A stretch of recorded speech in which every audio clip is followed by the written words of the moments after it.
It's The Real News. I'm Aaron Mate. A new U.S. government report on climate change directly undermines the Trump administration's climate denial. Scientists from 13 federal agencies say global warming has increased temperatures in the U.S. and around the world.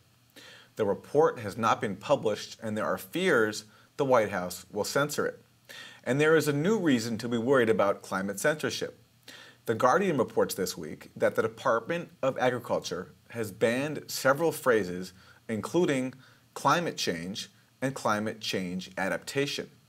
Instead, the agency has told employees to use terms like weather extremes and resilience to weather extremes. Catherine Hayhoe is director of the Climate Science Center at Texas Tech University. Catherine, welcome. Thank you for having me. Thanks for joining us. So let's talk first about this leaked report, what it is and what it says. Well, first of all, the New York Times article that kicked all this off last night and the PDF they posted was not a leak. It was the public review draft that has been available since December and can still be downloaded from the National Academy of Sciences website. Apparently, all you have to do to hide something is make sure that it's reported by the National Academy of Sciences.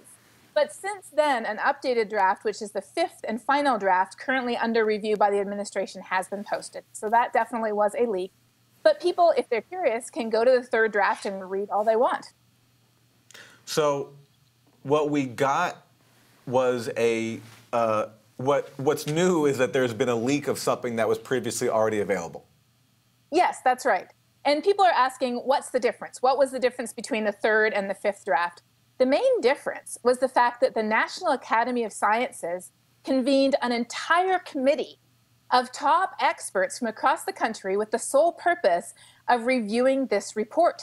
This report is one of the most thoroughly reviewed climate science documents in the history of the United States. The review that we received from the National Academy of Sciences was about the same length or possibly even longer than the report itself. So there's a substantial improvement in the content and the quality of the science presented, but there is no significant change in the main messages because they haven't changed in decades. Climate is changing. We know it's real. Humans are responsible, and the risks are serious. It's been 52 years since scientists were sure enough of those conclusions to formally warn a U.S. president, and that was Lyndon B. Johnson. Yeah, so, my only question there is then, do we even need to keep coming out with these reports when the science is so unanimous across the board, everyone agrees on it? That is a fantastic question, and I myself have lobbied for what they call continued assessment, where you have a document that gets updated, but you don't have to start writing it again from scratch. I think this climate science report would be an ideal candidate for that type of ongoing assessment, where you just update it as new information becomes available. This document, though, is part one of the National Climate Assessment. And that is a very important report on an awesome website, a great resource for people who wonder, why does this matter to me? Isn't it just about the polar bears or people living on low-lying islands in the South Pacific? What's happening in Miami? What's happening in Maine? What's happening in California? What's happening in North Dakota? The National Assessment brings this issue home and tells us what changes we've already seen in the places where we live and what are the outcomes of the choices that we make today, how we personally will be affected by a changing climate in the places where we live. If you could identify one area where the change is most striking and one area where the threat of change is also dire, what would those areas be? Climate change affects us primarily by exacerbating the risks that we already face naturally. And so Florida is one of the most vulnerable states because it already faces so many risks. It's right in the eye of many of the strongest hurricanes that already occur naturally. It's on very low-lying ground, so any change in sea level means a disproportionate amount of land flooded.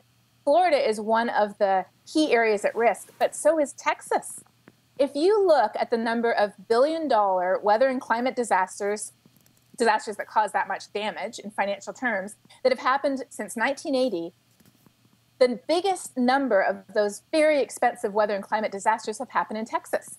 Why? Because we get it all. We get ice storms, we get droughts, we get floods, we get hurricanes, we get tornadoes, we get heat waves, we get cold, we get everything. And climate change is exacerbating the risk of many of the natural hazards that we face today.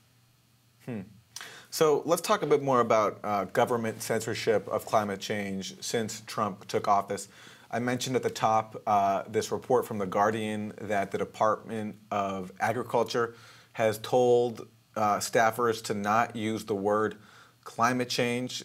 Your comments on that and how that fits into broader censorship that we've seen since Trump took office? As a communicator, I am all for using whatever words get the message across to people. So if we have to talk about global weirding, or we talk about exacerbating the risks we face, or if we talk about vulnerability or resilience, whatever words get the message across are great. It doesn't have to be global warming. It doesn't have to be climate change. But the flip side of that is saying that you can't use words that people would understand because you want to obscure the issue. And that, unfortunately, is what we're seeing today. The reality is that whatever you call it, it's real. Just because you call gravity something else and you tell people they can't talk about it doesn't mean that if you step off a cliff, you're not going down. Climate is changing. Humans are responsible. The risks are very serious. And we have a short window of time to act now to avoid the most serious and the most dangerous risks that we will otherwise face. Yeah, and on that point, as we wrap, let me ask you, I've heard arguments say that even if we do cut greenhouse gases to the levels that were proposed under the Paris Accord, which of course we know Trump has pulled out of, that even that would not suffice to avert the worst consequences that you talk about. What's your take on that? Climate change is not fair. It disproportionately impacts the poor and the vulnerable of this world. There are people today, some in the United States, many in very poor countries, that are already feeling serious and even dangerous impacts. Some amount of the damage is unavoidable. But the reality is that the faster we cut our emissions, the faster we stabilize climate, the less risk we all have to face. And finally, if Trump does not release this report, what do you think that means and what do you think the reaction will be? Well, this report is part of the National Climate Assessment, which is a legally mandated product of the U.S. Global Change Research Program. There is a legal mandate to release these reports every so often, every few number of years. So if the administration does not approve the release of this report and the subsequent National Climate Assessment, it would be open to legal action by anyone who had the resources to do so. In reality, though, the report is now out there, and lots of people are talking about it already, far more than if we scientists had come to you and said, here's our report, please read it. So in a way, it's actually sparked, I think, a different conversation today than if we had been having this conversation in November when the report was formally released. We'll leave it there. Catherine Hayhoe, Director of the Climate Science Center at Texas Tech University. Catherine, thank you. Thank you. And thank you for joining us on The Real News. My pleasure.